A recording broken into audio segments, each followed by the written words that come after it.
semuanya. Saya di sini sedang bersama Dharma Satria. Dia yang akan menjawab pertanyaan-pertanyaan saya selaku wawancara dari tugas Bu Farida. Pertanyaan yang pertama, bagaimana penerapan sila pertama, yaitu ketuhanan yang Maha Esa di sekolah kita? Apakah sudah cukup bagus? Cukup bagus.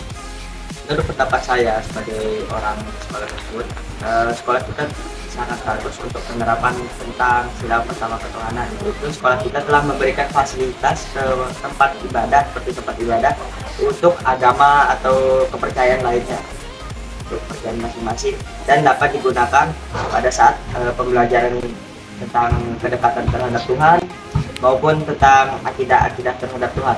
Untuk pertanyaan kedua, apa kondisi keberagaman dan suku dan agama di sekolah kita? Kita diharuskan untuk beradaptasi terhadap keragaman yang telah ada di sekolah karena kita terdiri dari berbagai macam suku, ras, dan agama tersebut. Contoh dari penerapan sila kedua tersebut yaitu dengan cara saat mencari teman tidak membeda-bedakan teman, menghargai suku, agama, maupun ras, menghormati orang tersebut, dan menghindari sikap intoleransi atau diskriminasi terhadap suku, agama, dan ras. Itulah wawancara dengan teman sebaya yang dapat kami tampilkan. Selamat sore, kami dari siswa SMK Negeri 2 Singkawang sekarang akan melaksanakan wawancara tentang penerapan Pancasila di kehidupan sehari-hari. Sebelum itu, izinkanlah kami untuk memperkenalkan diri saya dan teman-teman saya yang ada di sini pada hari ini. Nama saya Fadil Limanda dan saya juga merupakan salah satu dari alumni SMP Negeri 16 Singkawang. Nama saya Elvan Agas Chandra, saya alumni SMP 4 Singkawang. Nama saya Beni Agustian, saya alumni dari SMP Atlet Singkawang. Nama saya Legolas Prakowong, saya alumni dari SMP Berdua Singkawang. Nama saya Stanley Marcelia, saya berasal dari SMP Pengabdi. Nama saya Vincent, saya berasal dari SMP Bruder Singkawang. Itu saja pengenalan dari kami. Sekarang kami akan melanjutkan ke sesi wawancaranya. Baik, tapi sebelum itu izinkanlah saya untuk memperkenalkan salah satu narasumber yang ada di SMP Negeri 16 Singkawang. Dengan Ibu Uci Wulansari, dengan memegang mata pelajaran PKN dengan membantu siswa SMK 2 Singkawang hari ini. Terima kasih. Baik, sekarang saya akan melakukan sesi wawancaranya dengan pertanyaan yang pertama. Bagaimana sekolah ini menerapkan nilai gotong royong yang ada di kegiatan belajar? Apakah ada semacam kegiatan atau program yang mendukung di antara para siswa? Oke, pertanyaan sangat menarik ya. Kebetulan di sekolah kami sudah melaksanakan yang namanya P5. Nah, di situ sekolah kami melaksanakan kurikulum merdeka, ya, di mana di situ terjalin kerjasama antar siswa, kolaborasi antar siswa, ya. Kemudian adanya kreativitas, di mana di situ sangat terdapat adanya gotong royong.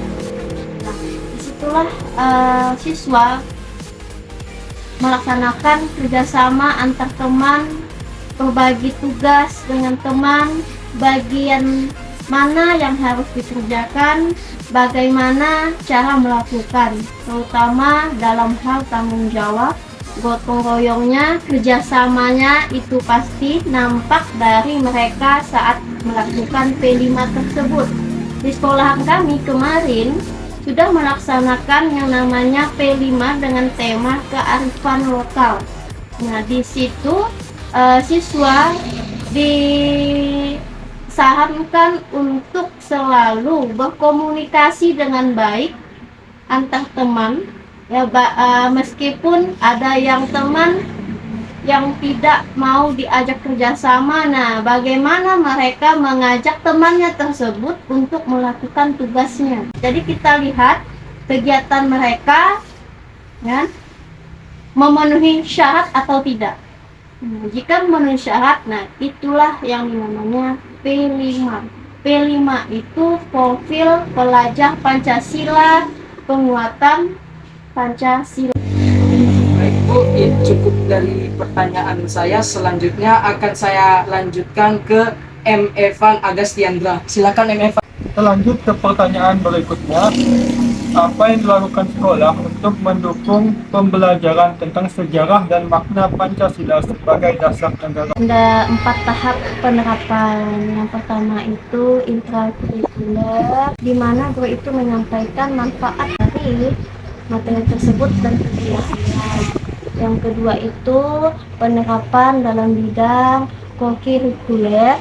Nah, di situ pelajarannya itu tentang studi lapangan. Yang ketiga itu ekstrakurikuler, tergantung minatnya siswa, bakat minatnya siswa itu di mana. Terus yang penerapan non kokurikuler. Nah, terutama yang paling banyak dilakukan oleh sekolah itu kan kerja bakti, membersihkan halaman sekolah, ya kan. Kalau ibadah bersama itu setiap hari dilakukan. Kita lanjut pertanyaan berikutnya. Apakah dari sisi para guru sendiri sudah menerapkan Pancasila baik di lingkungan sekolah maupun di luar sekolah? Dari semua guru itu hampir sudah melaksanakan penerapan Pancasila. Terkadang meskipun kita sudah menerapkan, banyak dari beberapa siswa gitu, segelintir siswa, tidak keseluruhan, ada yang menerapkan, ada yang tidak. Oke, kita melanjutkan soal ke berikutnya. Apa tanggapan Ibu jika ada murid siswa yang tidak menerapkan Pancasila di lingkungan sekolah? Yang pastinya kami akan melaksanakan nasihat, ya. Setelah nasihat kami akan meditasi. Jika siswa itu terus melakukannya lagi, kami akan memanggil orang tuanya. Siswa ini sebenarnya banyak faktor masalahnya. Faktor dari keluarga bisa, pergaulan bisa, ya kan, atau kurang perhatian, atau kurang mendengar curhatan dari orang tuanya bagaimana. Nah, itu bisa jadi faktor utamanya. Sekarang pertanyaan kelima, apa dampaknya jika kita membiarkan para siswa tidak menerapkan Pancasila dalam kehidupan sehari-harinya? Jika siswa itu tidak disampaikan dengan nilai-nilai Pancasila, dampaknya itu sangat negatif, ya.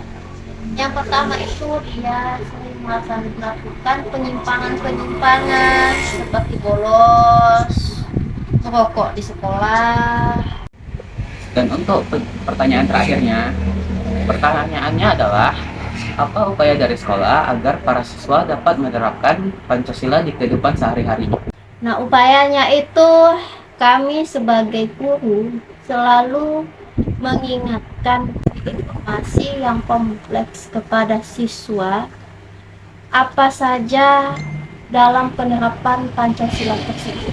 Terutama kami akan selalu menyampaikan nilai-nilai Pancasila, adanya nilai ketuhanan, nilai keadilan, nilai kemanusiaan, nilai gotong royongnya, nilai persatuan, dan nilai-nilai yang lain. Dalam upaya tersebut kami pun melibatkan komunitas, kepala sekolah pastinya, wakil kesiswaan pastinya. Kami selalu berkolaborasi dengan semuanya itu bagaimana menghadapi suatu siswa itu yang selalu melakukan penyimpangan.